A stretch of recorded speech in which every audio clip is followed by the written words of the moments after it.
নমস্কার বন্ধুরা, পুষ্প রান্নাঘরে তোমাদের সবাইকে স্বাগতম।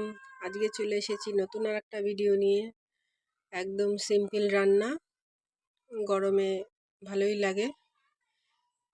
কলমি শাক দিয়ে, আলু দিয়ে, রুই মাছের মাথা দিয়ে মাখা মাখা। প্রথমে আমি রাঁধুনি ফোড়ন দিয়ে দেবো, তারপরে কাঁচা লঙ্কা আর রসুন ফোড়ন দিয়ে দেবো। ভেজে রাখা মাথাটা দিয়ে দেবো।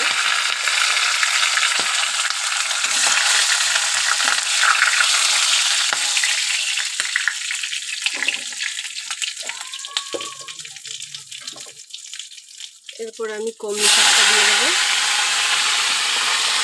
আমি একটা আলু দিয়েছি, মাখা মাখা হয়।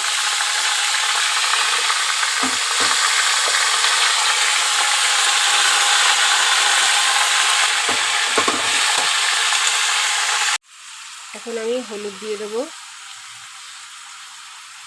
1 চামচের মতো, স্বাদ মতো লবণ দিয়ে দেবো, একটু ভালো করে নেড়ে নেব। তরকারিটা একদম মাখা মাখা হবে। আপনাদের যদি ভালো লেগে থাকে তাহলে এভাবে করে খেয়ে দেখতে পারেন, বেশ ভালোই লাগে। আর আমার রান্না যদি আপনাদের ভালো লাগে তাহলে কমেন্ট করবেন, শেয়ার করবেন, লাইক করবেন। হয়ে গেছে আমার ভালো করে নাড়াচাড়া। এবার আমি একটু সামান্য জল দিয়ে দেবো, কারণ আলুটা তো সিদ্ধ হবে।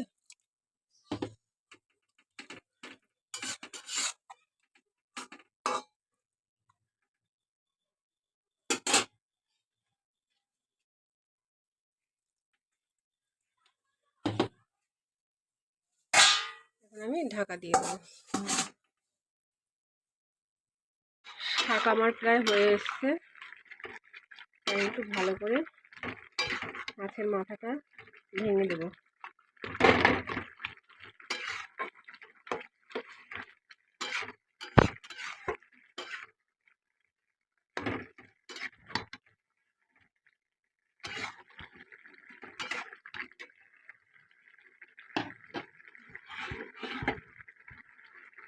আলুগুলো একটু ভেঙে ফাটিয়ে দেবো, যাতে ঝোলটা আমার গাঢ় হয়।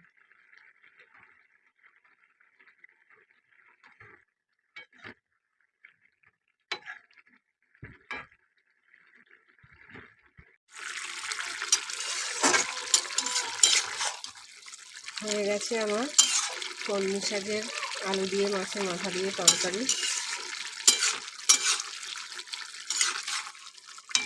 কি সুন্দর লাগছে দেখুন বন্ধুরা।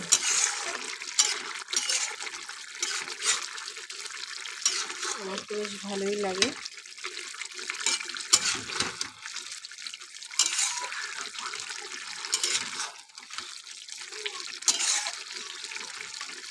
এবার আমি নামিয়ে নেব। হয়ে গেছে আমার কমলি শাক দিয়ে, আলু দিয়ে, মাছের মাথা দিয়ে ঝোল। আপনারা চাইলে এভাবে করে খেয়ে দেখতে পারেন, একদম শর্টকাটে আর খেতেও টেস্টি। আজকের মতো টাটা।